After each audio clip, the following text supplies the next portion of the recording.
Mrs. Barber, if you would introduce yourself.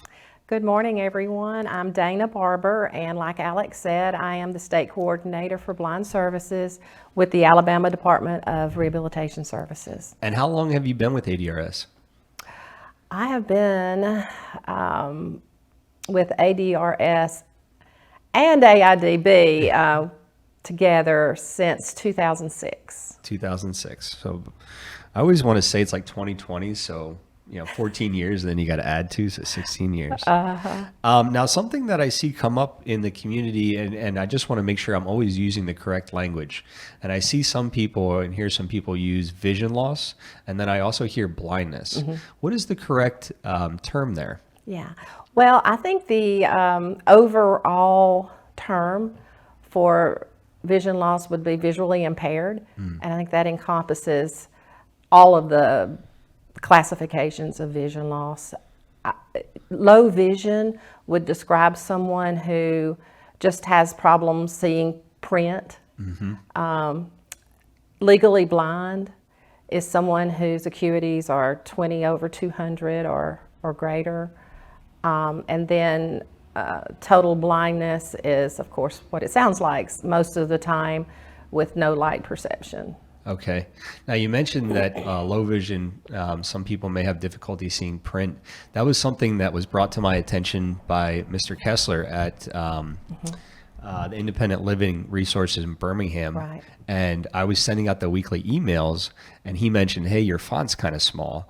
And so we almost doubled our font size and did a little color change there. It was something that I hadn't been aware of before. Mm-hmm. So we're always continuing to learn there. So I appreciate that insight. Now, what is your connection to the disability community? Well, mostly through my work. Mm-hmm. And I get to work with our professionals in the agency very closely, and then with consumer groups around the state, the National Federation of the Blind and the Alabama Council of the Blind. Mm-hmm. There's professional groups like AER, and that is the Association for the Education and Rehabilitation for the Blind. So very connected through all of those groups. And about how many individuals would you say are served in the state of Alabama through vision loss? I'm kind of putting you on the spot here. I'm trying to remember that number, but I'm not very good at that. It's been a while since I looked at it, but each year we serve several hundred. Goodness, I cannot remember the numbers from the last time I looked at it. But we have 13 counselors across the state, mm-hmm. and each one of them serves a caseload size of around 205 to 220. Oh, wow. I'm sorry, 105 to 120. Yeah. On each caseload. So it's a great number. Yeah, that's a pretty big caseload there. Mm-hmm. And we've had the opportunity to have a broadcast. Oh, I cannot remember the gentleman's name. He's a really cool guy, but he owned a couple vending machines along the highway system. Mm-hmm. And that's a program that I was unfamiliar with before, but as I understand it, for all the rest stops in Alabama, all the vending machines at the rest stops are owned and operated by someone that has vision loss. Right. It's through our Business Enterprise Program. Yes, the Business Enterprise Program. The Randolph-Shepard Act provided that. This is just a really innovative thing there that I thought was really cool to learn more about. And so if you are traveling in the state of Alabama and you need to rest, please go to the rest stop and use the vending machines there to support the community. And the machines that are in all of the federal state buildings across the state are owned by those vendors as well. I didn't know that. So both the highway system and the federal building system. Mm-hmm. So if you guys get hungry, don't necessarily go out to Subway. There's some good snacks right where you are. That's right. Today we're going to be talking a little bit more about a personal journey with vision loss and vision impairment. And I kind of want to open it up to you, Mrs. Barber, to kind of take us along your path there. Okay. Well, the vision disability diagnosis that I have is retinitis pigmentosa, also known as RP. and it is a deterioration of the retina. As long as I can remember, I was 5 when I was diagnosed. My parents noticed that I was not picking up on things they tried to point out to me, couldn't see them. So, we go to the eye doctor, and I'm diagnosed with that at a very young age. I was in the 1st grade. And so the journey began right there. Now, were you noticing that you were having a little difficulty? Maybe some things around the house that... I wasn't at that time. It was more things like seeing an airplane in the sky. Okay. So it was far away. Yeah. And maybe the parents were like, okay, glasses or something like that. Right. And they always tried to fit me with glasses, but I never could see an advantage with them on or off. So I was bad not to wear them, and they would encourage me to wear them, but they didn't help. Okay. So the vision was, pretty good in the beginning. I would say probably 20/40 when I was young. Now, for anyone that's unfamiliar, 20/40, what exactly does that mean? Well, the 20 is what you can see from 20 feet away. Okay. And then the number on the other side is what someone with normal vision can see at 40 feet. Okay. What you might see at 20 feet with corrected lenses, they can see clearly at 40 feet with normal vision. Gotcha. I appreciate that clarification because I was unfamiliar with that. Mm-hmm. So even at 5 years old, at a young age, your vision was kind of 20/40 there? Yes, which isn't bad. No. Isn't bad. But it's bad enough not to be able to see things at a distance. Mm-hmm. And so with that diagnosis, they told my parents that they suspected that I would be legally blind by the age of 16. Now, when you say legally blind by the age of 16, that makes me think of kind of a degenerate disease there. Yes. Where and how did that feel at the time? Well, at the time, being young, it didn't register that much. But as I got a little older, I was in denial. I know that's what it says, but that won't happen to me. That happens to other people, but it won't happen to me. So, and my parents did not tell me that. Oh, really? No, they didn't tell me. I mean, they told me the diagnosis, but they didn't tell me that the doctor thought I would be blind by the time I was 16. And do you think that comes from more of just wanting to protect, their daughter? Or? I think that was some of it, but I also think it was because they didn't want me to use it as an excuse for failure. Oh, I like that. So holding those high expectations. They were encouraging and supportive, and it just wouldn't let me use it as a crutch. Yeah. So did you start noticing that your vision loss was continuing to go down that path as you got older? Oh, yes. I struggled to get a driver's license, but I did. Yeah. I had to get a letter from my doctor stating that I could drive, that I could see well enough to drive. Had to convince the examiners at the ALEA office that I could do it. But I did get a driver's license. And when I was in high school, I started having what I called episodes of vision loss. And it was really strange, and the doctors could not explain it either. But at times, unexpectedly, my vision would just blur. Would it be total, you couldn't see anything at that point? I could see, but I couldn't see anything clearly. I could still walk around without a cane. I just couldn't see the cat on the back porch. Yeah. Or print, or the TV clearly. And it would stay that way for a time. Sometimes it was 3 or 4 days, sometimes it was a week. And then it would clear up. But every time it cleared up, it wasn't as clear as it was before the episode. Okay. Now, did you notice that they were around the time of maybe a lot of stress or any triggers to those episodes? Or I never did. It just happened out of the blue. I never knew when it was going to happen. And it was frustrating because there was schoolwork to be done, and activities to do. Yeah, you have a life. You're living a life here, and this is throwing a wrench in your It activities. really did. But I had great teacher support in high school. It took them a while to get it, but they did. And when I was in school, that was before the word accommodation was coined. Yeah. And so the accommodation that I received in school in the 60s and 70s was sit at the front of the class and borrow your friend's notes. Oh, okay. So that was it. Now, did that help at the time?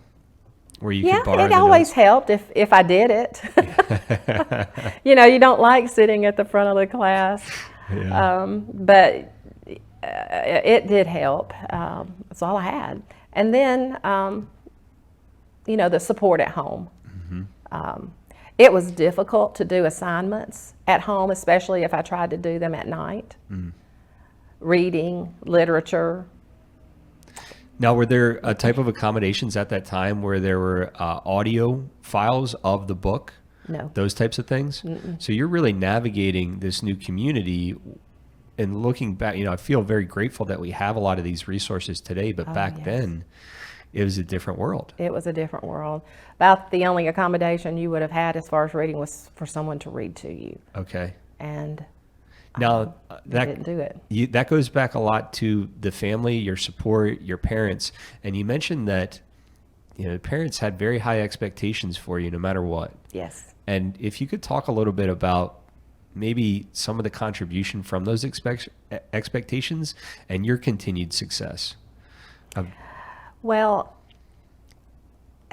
they knew my potential, and they expected to see the results of that on report cards. Yeah. And I can remember getting in lots of trouble one time because I had C's and B's on a report card and no A's. That did not settle well with my dad. And so I just, did better. I had to do better than that. So I graduated from high school in the, top of my class, beta club, honors, that kind of thing.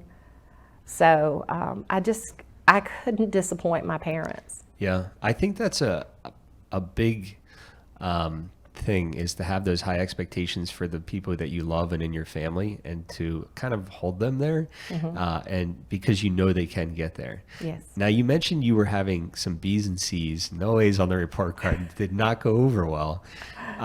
Was a lot of that because of the vision loss, or was it some other things going on? Or would you say most of the drop in grades at that point was because of the vision loss? A lot of it was vision loss, but some of it was your typical Teenager. lackadaisical Yeah. attitude at the time. But, they got that straightened out Yeah. pretty easily. Now, I ask if some of it was in reference to the vision loss, because my follow-up question then is, what strategies did you start to implement to make sure that you didn't fall behind in school? Well, my parents insisted, especially my mother, insisted that I bring home my books from school every day. And she took the time to sit with me to do my homework. And, it was structure. It was expectation. So just learning to do things that might be different than the way other people had to do it or could succeed doing it was, probably the beginning of why I'm structured today. So. Yeah. And sometimes we hear like the challenges that we go through in life give us that confidence and help us mold. I've heard stories from friends and other families where maybe some of the challenges that they've had early on in their life because of a disability have made them stronger, and they're able to overcome bigger steps later in life, as opposed to people that haven't had those challenges. It kind of hardens them a little bit and makes them go through there. Now, these strategies that you're talking about, your parents, your mom really sitting down with you, going over your homework and the material. Sounds like a lot of support in the home, but what about at school? Did you also have that support from an assistant or a teacher to do the test or to absorb the information in school? Not in high school. Yeah. I didn't. It was new to teachers. They had never had someone with a visual disability in their class. I was probably a senior in high school, and I went to a vocational training school for half of a day, and I was having one of those episodes, and it was hard for me to complete an assignment, and the teacher just couldn't understand it. And she and I had to sit down and we talked, and she said, after that conversation, she said, I understand now, but they didn't know what to do still. Just had to just muddle through it. Yeah. And it sounds even like you're going to school, but a lot of your education might have been more homeschooling at that point. From Kind of, sort of. Yeah. And so, all right, so you're graduating top of your class, overcoming all these challenges in high school. You have your driver's license, and then typically what you'll see is a transition from high school to maybe a college or into the work environment. What did that look like for you? For me, it was high school to marriage. Okay. Congratulations, by the way. I met my husband in high school, and we got married right at the end of my high school years. And we grew up. We've grown up together, and he's very supportive of the work that I do, and just my life the way it is. So I got married, and I did not work immediately. But about a year later, I did start to work at UAB, and it was just clerical type work. That was the training that I got at the vocational center that I spoke of earlier. Clerical. So that was what I expected to do for my life, was just clerical. Now, were there supports in that employment opportunity for you? As a matter of fact, that was my first experience with what is now known as the Alabama Department of Rehabilitation Services, which I work for. We were not aware of the services while I was in high school. And my mom did research and found adult vocational rehabilitation and started the connection. The very first person that I met through the program was Sue Shulgin. And she was back then was called a rehabilitation teacher or a rehab teacher. And those are teachers, professionals that will come to your home and teach you independent living skills. And they'll teach you how to read Braille, anything that will help you with your daily living skills inside your home. And so I got started through her and got connected with a counselor at the time. And this was probably in 1981. And they helped me obtain that first position at UAB. And how did that onboarding go for UAB? Did you feel like they were very arms wide open? Yes, they were. And your peers at work, very friendly? Yes. Still have a dear friend that I met then, a couple of them actually, that I worked with during those years, from 1981 to 1985. Now, were there any assistive tech that you would utilize on the job? There was none. Yeah. There was none. We spoke with Mr. Carl Wade, who's a retired state trooper, and there was an incident where they were going after an individual in a house, and there was an explosion, a gunshot, and he had vision loss. But after he recovered, he was able to go back into work with some assistive technology at the state trooper office. And I thought that was a really cool story there, that the state trooper's office was accommodating him in whatever he needed to get him back on the team. So. That's great. This for me was all pre-assistive technology. Yeah. pre-Rehab Act. So you were kind of maybe one of the first few that were through ADRS and getting into employment and vocational, those kinds of things. I imagine it's grown quite a bit since then. I think it has. Yeah. So you're at UAB, and you're doing some clerical work there. About how long, or any? Yeah, go ahead if you could kind of take us from that point. Yeah. Well, I held 3 different positions while I was at UAB. Started out working, dealing with insurance, inpatient type insurance claims. And then I moved to the college area and I worked in the, let me think, what was the name of that office? This has been a long time ago. The graduate school where people apply for graduate school, and you get all of their records to make them eligible.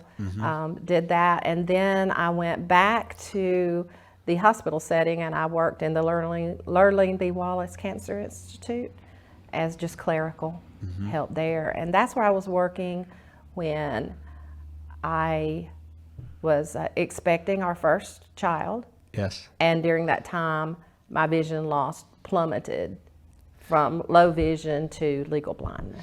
It was during the time of pregnancy? Yes. Is that something that you hear about? You do. It's something I would have never thought about. Yeah. So you'll see a drop in vision during pregnancy for a number of individuals that have RP. Yeah. I don't know about other diagnoses, but with RP and many women that I have spoken with, it's the same story. Why do you think that is? I have no idea. I feel like it's the body maybe pulling nutrients to the baby or something. I have no idea. Yeah. I don't know either, and no one can explain it. Yeah. So how did that make you feel? I mean, you're going through this, you're a mom, soon to be expecting mom here, you're working, and then you go from, vision loss to blindness. Very, very devastating. Yeah. So I couldn't drive anymore. And I lived 35 miles from the place I was working. And I live in rural Shelby County in Alabama. There's no still today, there's no Uber, there's no Lyft, there's no sidewalks. I live in the country. And so I had no choice. Then there was no assistive technology. There was no RAVE program like we have through our agency now, and that stands for Retaining a Valued Employee. None of that existed back then. So I came out of work and was on Social Security disability. Yep. Hated it. Hated every minute of it. Tell me about that, because some people will stay there, and that. Go ahead. I can't figure out why they can be satisfied with a meager disability income. But that's just me. Yeah, and I think it's important to contribute back to society in a meaningful way, and that means meaningful employment, getting back out there. It does. Personal fulfillment and satisfaction it's important to me. Yeah, when you lay down at night, you have to be happy with your day, and I think a lot of that is, for me and for others, is providing and giving back to society through employment in a meaningful way and helping others. Right. So UAB was not an option because you couldn't drive there. There was no public transportation, no like Uber and Lyft, as you were saying. Not even a taxi. And how many months into your pregnancy did this sharp decline in vision happen? About halfway. Yeah. Probably about halfway. That was in November, and my first child was born in April of the next year. So it was difficult. I went from working, driving, interaction with coworkers to being at home, expecting a baby, scared to death with all that, not being able to see well, not being able to drive anymore, having to depend on others to get me where I needed to go. It was a huge adjustment. Well, I imagine it kind of feels like a loss of freedom, of It independence, definitely was. and not being able to go to the store when you want to, and maybe waiting on your husband to be able to drive, those types of things. Right. Now at home, while when you stopped working at UAB and you're at home expecting, and even after becoming a mother, were there some home modifications that you had to do to help navigate the house? Or were you pretty familiar with everything where it was? I was, and I still had vision, functional vision at the time. Legally blind, I couldn't read standard print anymore, could not drive. But I could still navigate my surroundings without using a cane. And I could read large print with good lighting. Uh-huh. So I was still faking it. Tell me what you mean by that. I was hiding the fact that I couldn't see well. And I Okay. got really good at it. So I didn't tell a lot of people that, I just couldn't see well. I didn't share that much because I thought it made me different, and I didn't want to be different. And it wasn't as accepted then Uh-huh. as the awareness is greater now Yeah. than it was then. But it was a continuous vision loss. It was very progressive, but slow. So in my home, as you mentioned, the only adaptation I made was some labeling Okay. to appliances.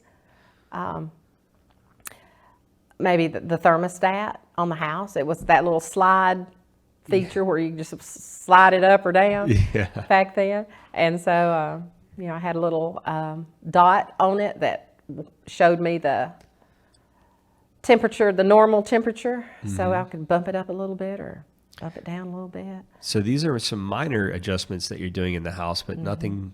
Nothing major.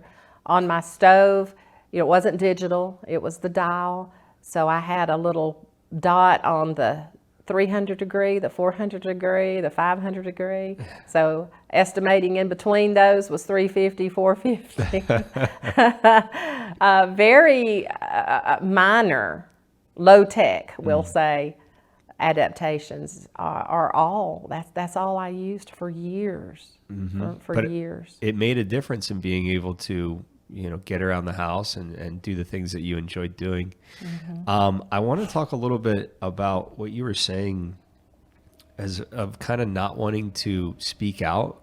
I feel like a lot of my friends in the community have that same feeling where maybe they feel like an outsider, especially early on, and kind of secluded. But I've noticed big changes in who they are and their confidence when they kind of break out of that shell and fully embrace themselves, and get a good peer group, support group, those types of things.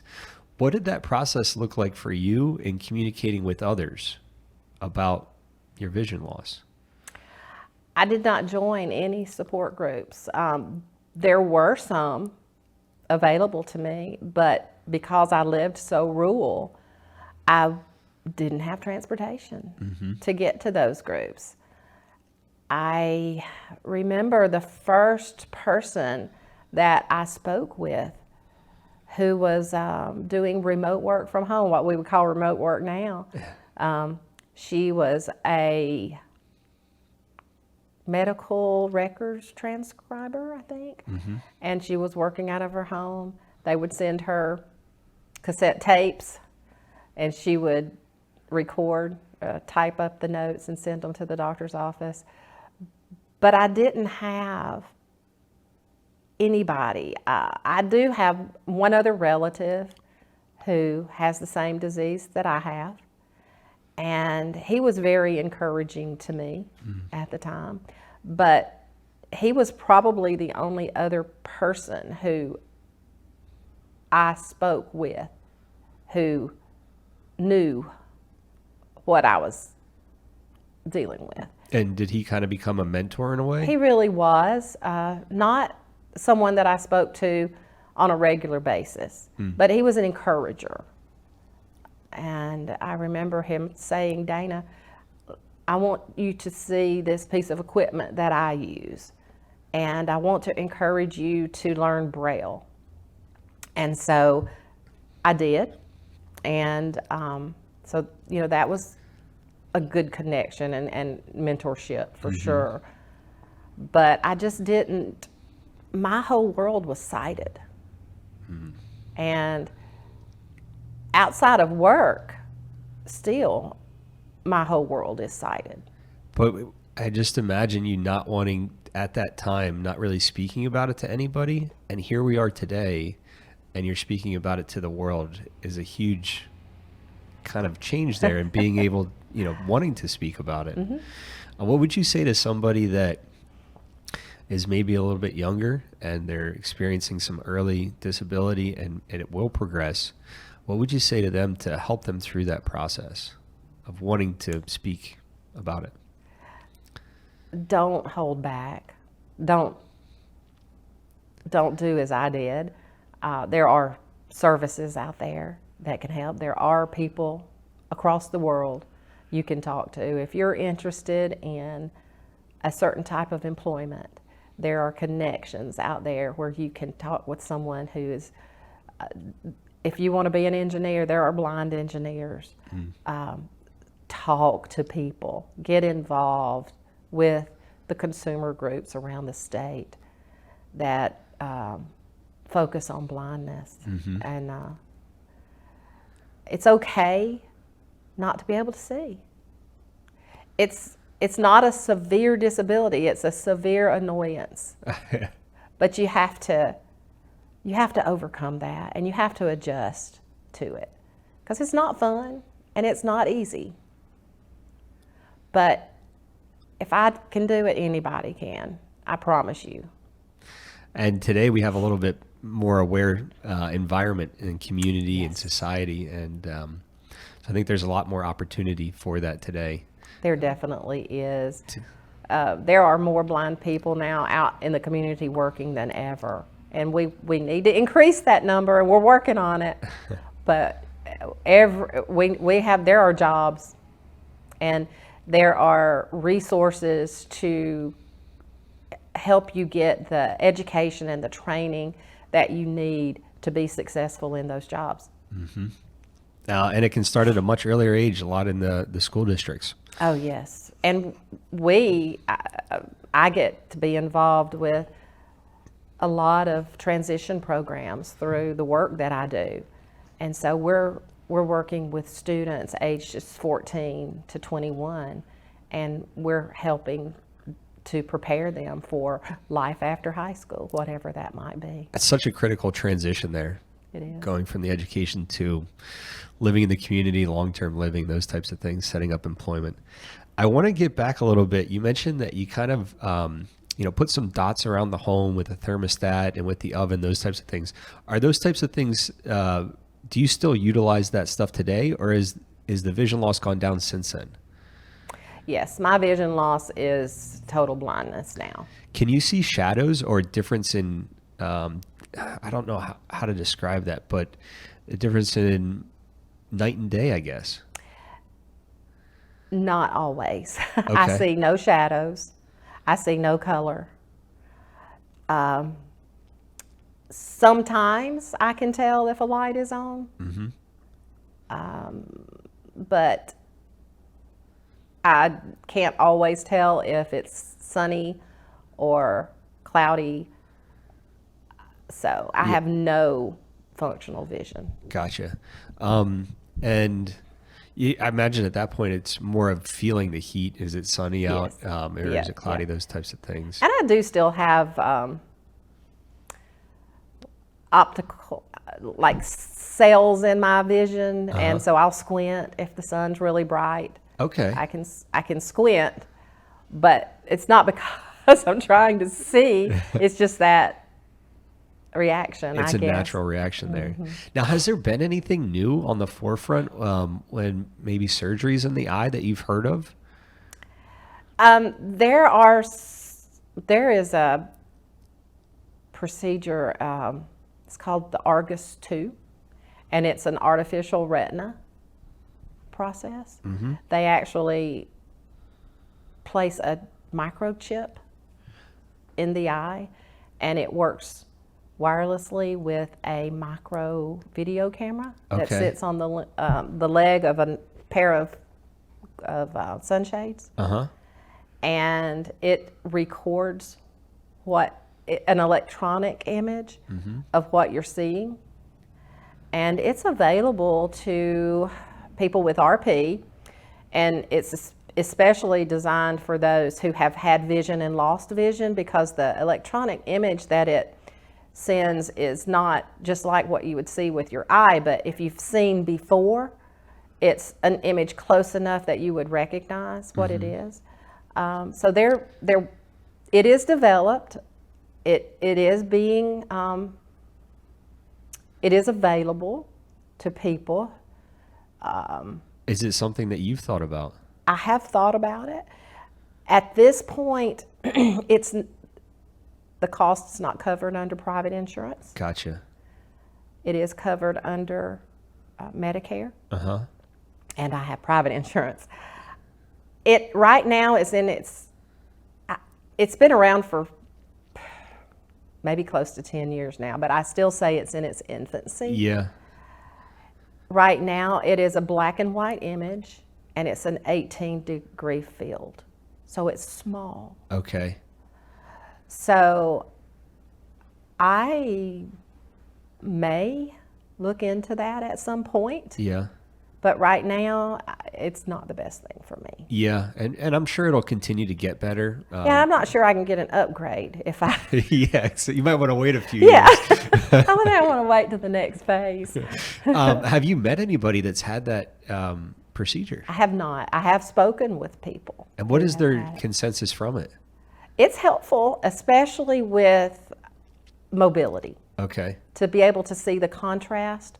Say you're walking on a sidewalk, and you can see the contrast between the color of the sidewalk and the grass line. Yep.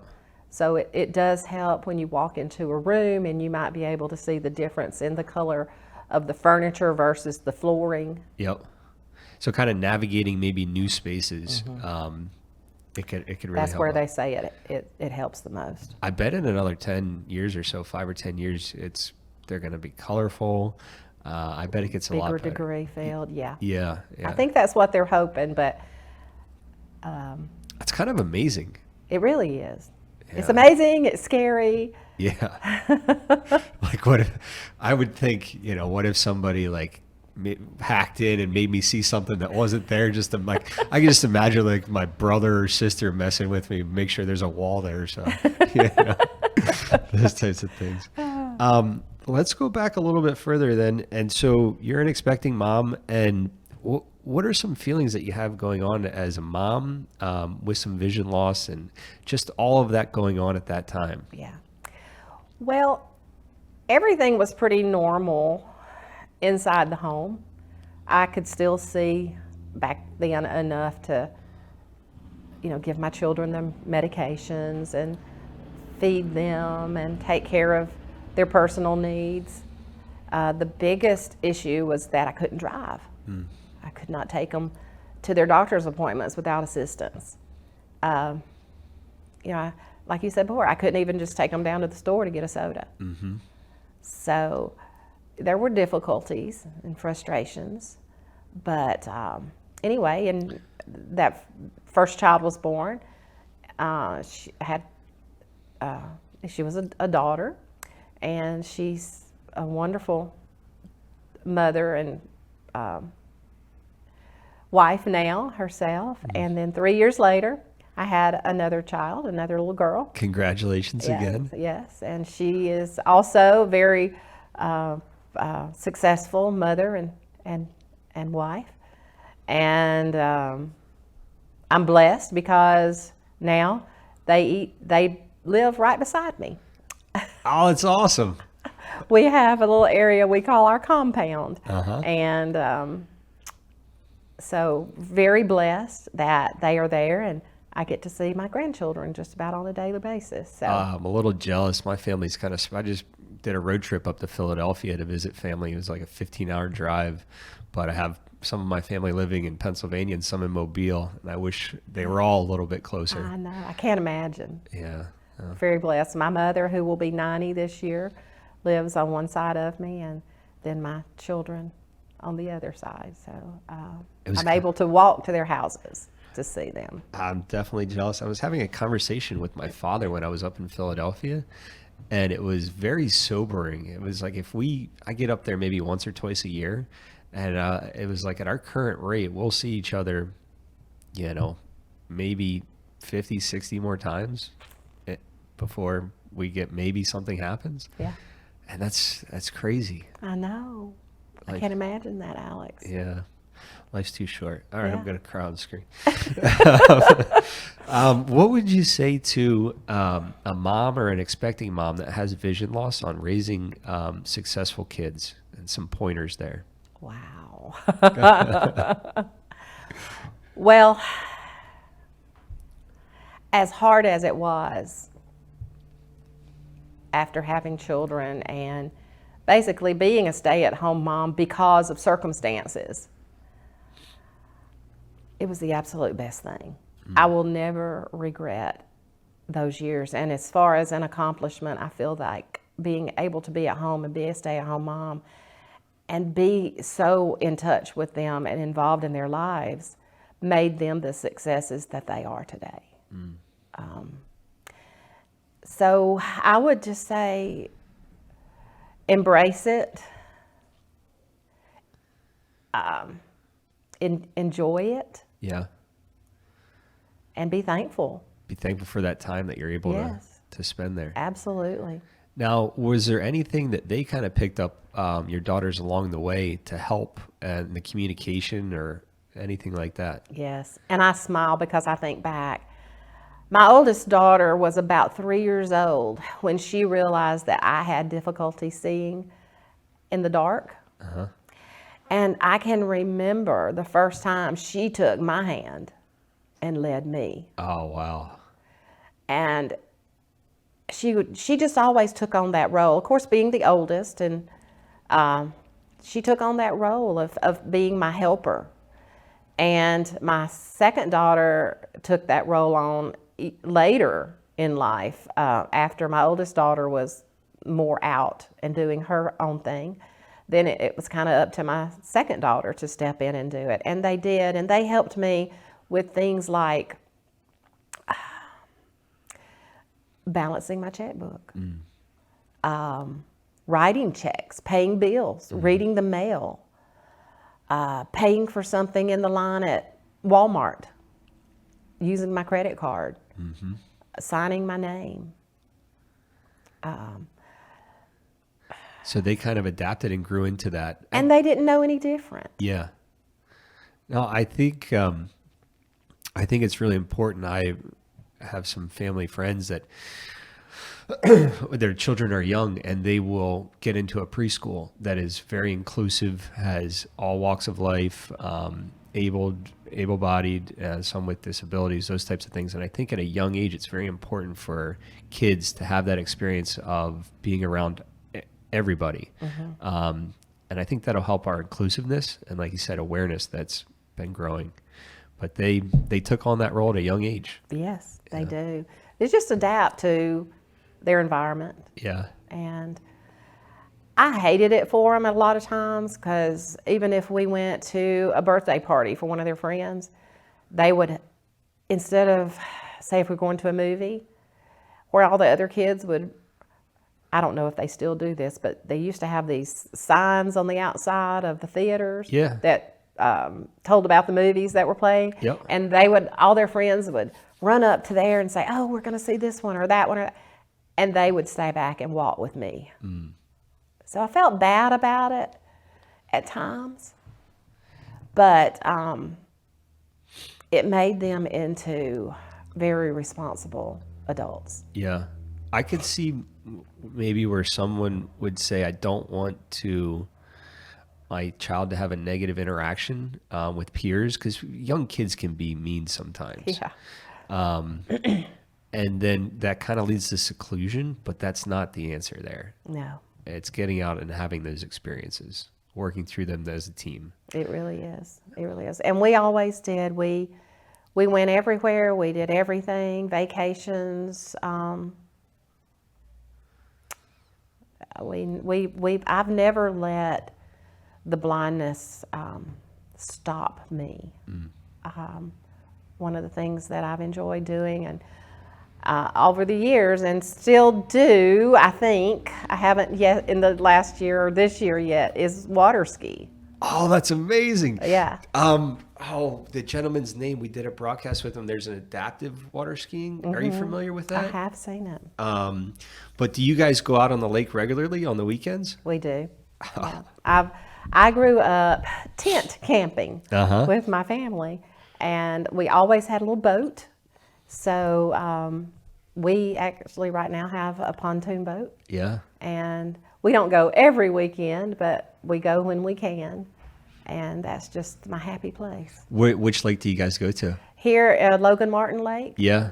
When I first came out here, I joined a few racing sailboats. So I get into the sailboating. Yeah. And I've done a few races out there. It's really fun. Oh, I can remember being younger and driving across the Logan Martin Dam and seeing all the sailboats. Yeah. And they were beautiful. They're not huge. They're the perfect size for racing out there, about 22, 24 footers. But it gets very competitive. It's a blast being out there. And I want to get a boat so bad, but I don't have the right vehicle to tow it. So I'd have to like purchase a truck and then I could get the boat. So it's kind of a chicken and egg thing right now. It really is. But I tell you what, in this 90-degree weather, that's all I think about. I know. Getting out there on the lake. I love it. So you're a stay-at-home mom, and how many years were you a stay-at-home mom? Let me think. Well, and then I'll ask about the transition into ADRS and what that looks like. probably, okay. My oldest daughter, April, was 15 years old when I realized that she and her sister Heidi were not always going to come home from school and need me. And the next question was, okay, what are you going to do about it? So we had a computer in our home then, but I didn't know how to turn it on. It scared me to death because I thought I was going to hit the wrong button and it was going to explode or something, but I had no skills. So at that point is when I got involved again with ADRS. Okay. I called my counselor and I said, okay, I've got to do something. And I feel like to become employed, I've got to have some computer skills. And she agreed. And so she said, well, will you consider becoming a student at the E.H. Gentry facility as it's a part of AIDB? It's the Adult Training Center. And I said, yep, I sure will. So I enrolled there as a student and mostly for computer classes. And when I got there, they said, you're going to be bored out of your mind if all you do day in and day out are computer classes. So will you consider also taking a class to learn Braille and a class to learn how to use a white cane? So I did. So I did that training, and that took probably a year and a half or Now, so. was that going for like a semester and then summer break semester, or was it year round? It's year round. It's a residential school, so you can actually even live there. They have dorm facilities. But I lived close enough and fortunately had transportation. So I was a day student and I went 3 days a week. Okay. They'll accommodate what your needs are Yeah. there. So I did that, and once I gained those skills, being able to access information using the computer, being able to read again using Braille, and being able to get from point A to point B independently again convinced me that I didn't just want a job. I wanted an education and a career. Yeah. So that was when I decided to go to college. Yeah. So you're so maybe 33, 34 at this point? 30. 30? And you're just getting back into college now. Yes. and realizing that you want a career. Yes. That's a huge... Let me think. You might have been closer with your age estimate. Let's see. Yes, I was 30. Excuse me. I was 30 when the blindness decreased from legal blindness to more of total blindness. So yeah, I was more, well, I was 40 years old when I started college. Okay. Yeah. You don't hear about that often. I know. I thought I was going to be the oldest one there. I wasn't, but I thought I was too ancient to go to school with those young folks. But they were encouraging to me. Yeah. And I also got a lot of statements from them that I was an encouragement to them. Now, where did you go to school? I went to school at Central Alabama Community College to begin with. I mostly took classes at the Childersburg campus. Okay. And that was close enough to my home, 10 minutes from home. So I had transportation to get there, mostly my mother at the time. And so I did 2 years there. And that was really my goal. And after that, my counselor said, Dana, what's your next move? And I said, well, I don't know. And she said, well, you don't have time just to piddle around with it. You got to make a decision. Yeah.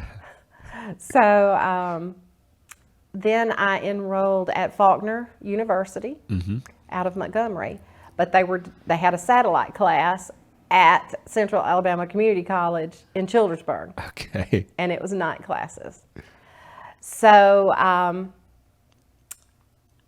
it was one of the first kind of distance learning type situations. Yeah. Accelerated learning. So, and it was only 13 months then to finish my BS degree, and it was in management of human resources. Wow, 13 months, that must have been a busy 13 months. It was a lot of work. It was pretty intense. And talk about accommodations, I'll tell you something that they provided for me for a reader, and it was a court reporter. A court reporter came to class with me every time, and she took word-for-word notes and emailed them to me. And then you would have a reader from the computer that would Yes, read it off the yes, screen. Yes. That's, wow. I use JAWS, which is a screen reading software program. Yep. And it reads anything to me that's on the screen. So that was an amazing accommodation. Yeah. When I was in junior college, the accommodation I used was a little micro cassette recorder. And I recorded the lectures. And then I went home and I typed up the notes. Yeah. But that was a form of learning too, study. Yeah, I think that's good for anyone that's going through school is rewrite out your notes when you get home. Absolutely. It'll help you memorize them It there. sure does. It sure does. So anyway, and then... Now, this was for HR, a bachelor's of human resources. Did you know at that point, going back to college, did you know what you wanted to do for a career? I did not. Yeah. I thought I would be eventually be a human resources director. Yeah. You know? So you weren't quite sure of what exactly that position looked like, but you knew you wanted to go back and get your education and get back in the workforce. Yes, I knew I had to. I knew I could not be idle. And I felt like I would be suicidal if I had no plan. Yeah. Nothing to do. Too much time on your hands is a bad thing. I cannot do that. I can't sit still. I've got to be doing something. So, So, So then you graduate with your bachelor's. yes. And then what? Do you So I graduated with my bachelor's, and I start looking at job postings in my. and what year was this? This was in 2006. Okay. So every job posting required a vast knowledge of Microsoft Excel. Yeah. Well, I had a little bit of knowledge, but not enough, not what they were requiring. So I called my VR counselor again, and I said, I've got to have some additional training. So she encouraged me to go back to E.H. Gentry and get specialized training while I was there in the use of Microsoft Suite. And so while I was there, an opportunity came up for a assistive technology classroom assistant At Gentry? at Gentry. And I was selected for that position. So that was my first real work opportunity. And After UAB. Because you were at UAB there. yes, but that was so old by this time. Yeah. That was 20 years old. Yeah. And were not relevant at all to Yeah. what was required for jobs anymore. So I basically was 44 years old, just out of college, like a 22-year-old would be, with a degree but no experience. So that opportunity gave me real work experience and a connection to people. Did you feel like you'd been missing that for a little bit? Oh, yes. Yeah. Big time. But it gave me a connection to people in the blindness world. And I connected with people who became mentors for me in the field of blindness. And I met people who believed in my abilities. And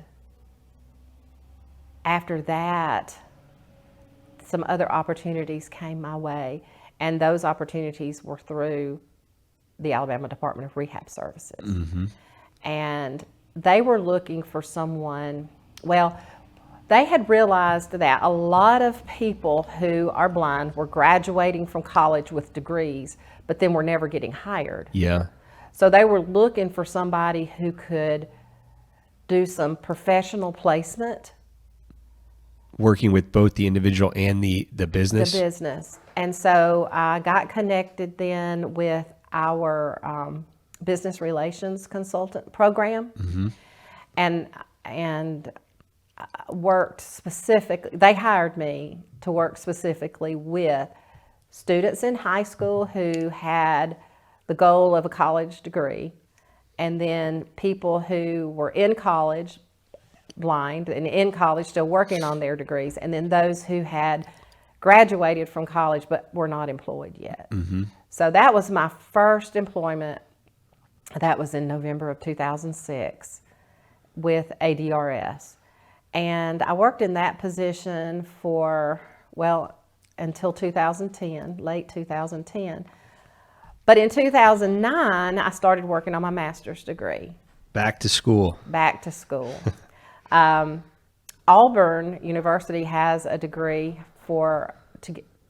program, and it's sponsored through a grant to get your master's in counseling, and specifically rehabilitation counseling. And a friend of mine was standing in the doorway of my office one day when I was contemplating this challenge. Yeah. And I said, but I've been out of school and I'm this old and I would be 50 by the time I graduated from college. And she said, Dana, you're going to be 50 anyway. And she said, it's not rocket science. You can do this. I never will forget. And that's the day that I decided, okay, I'm going to go for it. So it was the perfect situation. It was a distance learning situation. The only on-campus requirement was the first week of every semester on campus. And there was another friend that I worked with who was gonna also do the same program. So there was my transportation opportunity, and to be on campus and that support while I was there. It's kind of like a few different things in the universe saying, hey, we should probably do this. These things are lining up right now. It was God's design, is what I will say.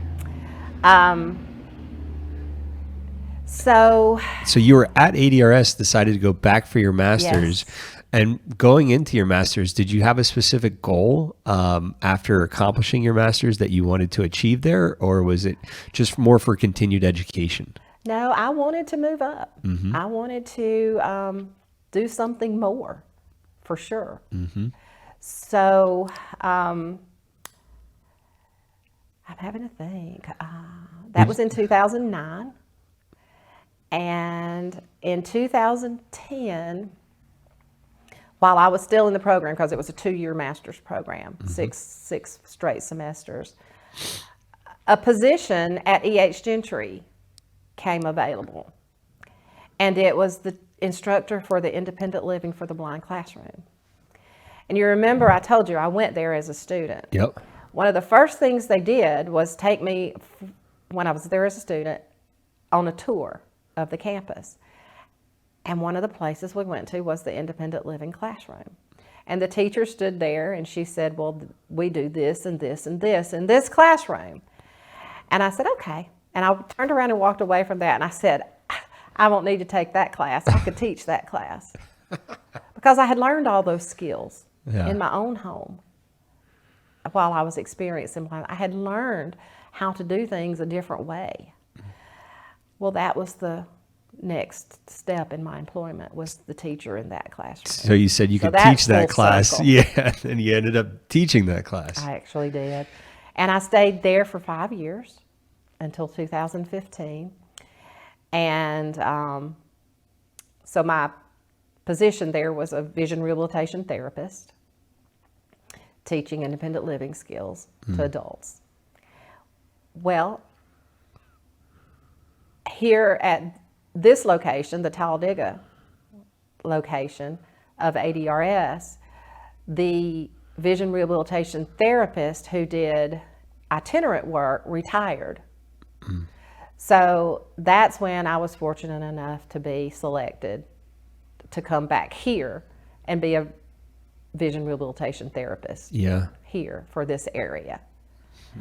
And I'll back up. While I was at Gentry, I did finish that master's degree in counseling. So after I had been here for a short while, the coordinator of blind services retired. And so I was very, very fortunate to be selected for the position that I'm in now. Well, and you put in the work ahead of time, preparing for an opportunity to come your way. Yeah. It was really neat. My employment process has been pretty neat. When I started, I felt like I was at the back end of services, helping those to become employed, which is their ultimate goal. And then when I went to Gentry as a teacher, I was on the very front end of services because I was helping adults who were experiencing vision loss adjust. In the early stages In the early stages. I would have people come in my classroom and sit at the table and cry and say, I was a construction worker and glaucoma hit, and I've been sitting on the couch now for 3 years, and I've gained weight, and I don't feel good, and I don't have the income I used to have, and I don't know how to prepare my meals. And what's the first step there? If somebody's listening, talking to somebody, getting in touch with that counselor who, many of our counselors are blind themselves. And but you talk with somebody, you become encouraged that you can do these things, and you get the training that you need to do them, and you build the confidence that you need to get outside of your comfort zone. And grow a little bit. Oh my goodness. Yeah. It's a huge adjustment. Yeah. It is a huge adjustment. And it took me a long time. And hearing, just speaking with you today, I hear some common themes of support from family, and then reaching out to counselors at VR, getting into the ADRS and VR system, Gentry and AIDB, and the friends that you've made there, the community that you've made there, and continuing to expand and grow and accomplish what you want to accomplish, and always going back if you need a little, just, you saying like friends popping up like, hey, you should do this, those kinds of things. Yeah, absolutely. The process that ADRS and AIDB, the partnership that these two agencies have together is amazing. They work hand in hand to provide the services that can make you successful. And without those services, without those two entities, I would not be sitting here talking about it today. It's we have, go ahead, I'm sorry. It's almost hard to put into words what it means when you can go from not knowing how to turn on a computer. I had, what do you call it, typing skills from back then, but I didn't have keyboarding skills. I didn't know the layout of a keyboard. I knew nothing. And they brought me from knowing nothing to, I can probably operate a computer about as good as anybody else can. Yeah. Use assistive technology. The things I use every day in my life are, the screen reader that I talked about earlier. The JAWS? The JAWS software. It makes everything on the computer accessible. Now, I don't use a mouse like you do because I can't see to hover over whatever it is y'all do to right click and left click. But I use keystrokes for everything that I do on the computer. And then my iPhone with the voiceover feature. I've heard the iPhone and just Apple in general is very good at accessibility with their products. It is. Whether you have a laptop or a phone or TV, it's easy to navigate as opposed to other equipment there. Speaking of, what is the one piece of assistive technology that you hold above the others that you're like, I definitely need this. I encourage everybody to get this. That would be my iPhone. Yeah. Because I can shop from there. I can check my email from there. I can text. I can do anything. It's just a handheld computer. I feel like I haven't really experienced what my phone can do in that aspect because I've never tried before. Yeah. But I bet I could do a lot more hands-free stuff with my phone if I spent the time learning. Oh, you can. Yeah. Yeah, it has that Siri feature on it where you can I can say, hey Siri, read my emails to me. Yeah. Or read my text. Or respond to so-and-so's text. I could have used that on that 15-hour drive. Yes. Oh, and I download books too. How are you enjoying that? Do you enjoy the audiobooks? Oh gosh, every day, every day. I've heard there's quite an extensive library. Do you use iTunes or is it? I use Audible. I use Audible. I've been an Audible subscriber since 2012. Yeah. And then I'm also a member of the National Library Service. And so they have a free book program for people who are blind. What kind of books do you enjoy listening to? Oh, anything from true crime to trash. So Yeah. anything in between. I'm in the middle. I got it on the way back from Philadelphia, the biography of John Adams. Oh, yeah. In the early parts of our revolution, that era. So I love historical fiction. yeah, I think it's important to keep reading. I love the biographies and the true story. The true crimes get me going too. I listen to a lot of podcasts. Yes, they're neat. I do too. They help me not sleep at night. I know I'll turn a book on to try to go to sleep, and sometimes it doesn't work. But especially if you're listening to one of those that's kind of suspenseful, Yeah, and I got get your heart rate up. I want to ask about, you mentioned that the community was noticing that a lot of individuals are graduating college who had blindness, but they weren't getting jobs necessary in employment. What do you think was a big factor to help more individuals receive employment, or what could the individuals do to help increase their rate of employment? I think it's better guidance and counseling on the front end when you're setting realistic goals. Okay. And looking at what the labor market is for jobs in the area. And if you're willing to relocate for the jobs.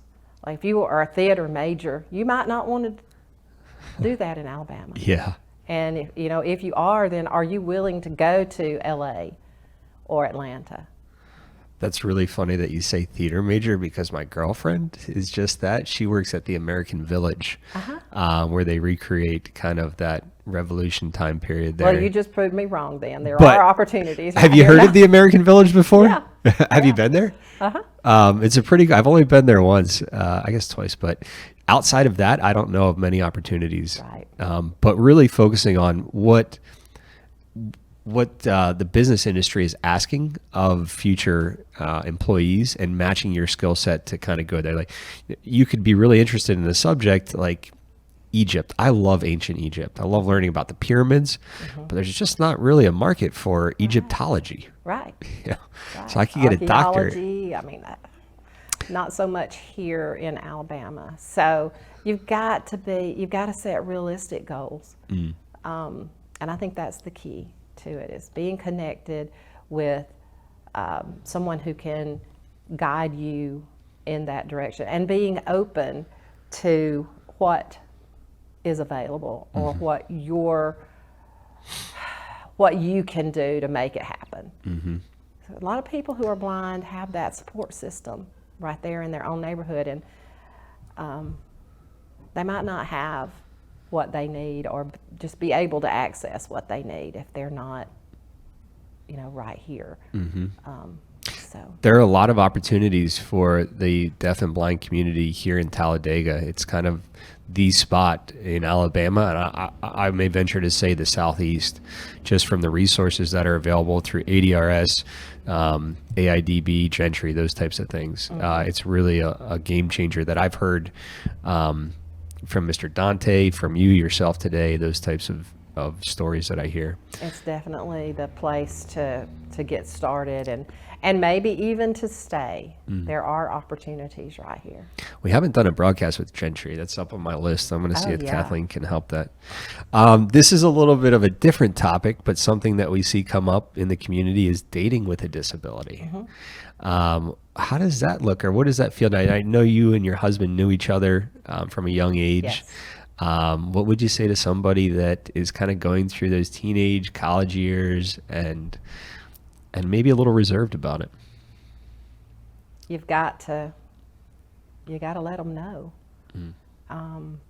It's been a long time ago, so I'm thinking back.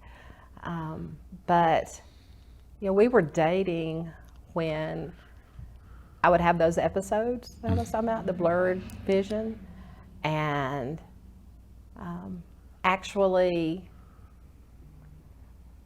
when I realized that blindness was a real possibility, we were dating, and I told my husband that, and it didn't matter to him. He knew what he was getting into, and he's been there to support me all through the years. We've been married for 42 years. Congratulations. It's it's not all roses all the time, but it's a good life, and we love each other, and he has supported me in my education and through raising our children, and he's a hard worker and I'm a hard worker, so it works. Yeah. And don't be nervous to share your personal journey, because the right person won't care. What's the saying? The right person won't care, and those that care, or I forget what that is, but when the right person comes along, it won't matter. Be honest, though. Just tell them this is what the outlook is. Mm-hmm. And, just because I'm blind don't mean I'm not a whole person. Yeah. Now, what about some future goals? And what are your goals over the next 5-10 years? Mm-hmm. Well, when I grow up, I want to be retired. But and sometime probably within the next 5 to 10 years, Mm-hmm. that's where I'll be. I never intend to interview for another job. Mm-hmm. I like what I do, and as long as I'm effective in what I do, this is where I want to be. Mm. So, somewhere between 5 and 10 years, probably. Yeah, well, I hope for the community that it's closer to the 10 for their sake. And, is there any place that you would like to visit that is kind of on your bucket list, or a bucket list item? And it may not be a place or something that you'd like to do, that you're kind of holding off for retirement. Well, there's places that I want to visit. Like I said, I read a lot, so Nantucket is a place I want to go, and I know that's not exotic or anything like that, but I want to see the beaches there. Have you ever been overseas? I have been on a cruise. Yeah. And I flown haven't. to Mexico, but me. not anything. I haven't done ordinary. much. I haven't done much traveling outside of the U.S. I think it'd be really cool to do that a little bit later. Yeah. So the goal is to be able to sail from one continent to the next, but that's going to take a lot of training, a lot of confidence there. I don't have anything on my bucket list like that. I'd love to circumnavigate the globe at some point, but wow. it may take a few years. Yeah. And as we kind of come to a close today, is there anything that you would say about kind of mental health and disability for someone that's experiencing kind of the early stages of a disability and some of the maybe anxiety or depression that they may feel, and how to cope with that? Yeah. You don't have to do it alone. Don't think you do. Don't keep it hidden. Express yourself. If you're the one that is in charge of your destiny, and there's so much assistance available to you. Reach out to me. I can get you in touch with the person in the area of the state where you live to help you navigate through this, because you don't have to do it alone. There's a lot of people in the state of Alabama who are dealing with the same issues you are. And if you don't know anybody else to talk to, call me, and I can talk to you, I can encourage you, and I can get you started on the right track. Well, with your permission, we'd like to put your number, your office number, and your email in the chat. Yes. So that the audience will have that contact information there. Yes, be glad to. Well, Mrs. Barber, I really appreciate you spending the morning with us today and sharing your story. It's been enjoyable. Thank you, Alex. Yeah, and maybe in another 2.5 years, we'll get to do another one. We might get together again. Yeah. Maybe when I retire, you might want to say, well, what's it like now? I'll tell you what, I'll bring the sailboat out and meet you guys out there, and we'll do one on the water. Yeah. Parasailing, that might be something that I would enjoy. That would be cool. Yeah.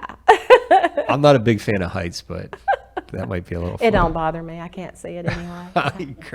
It's just the experience. Yeah. Well, once again, thank you very much for your time. And at this point, we'll say see you guys tomorrow for our next broadcast. And Mrs. Barber, if you'd like to say bye to the community. Bye, everybody.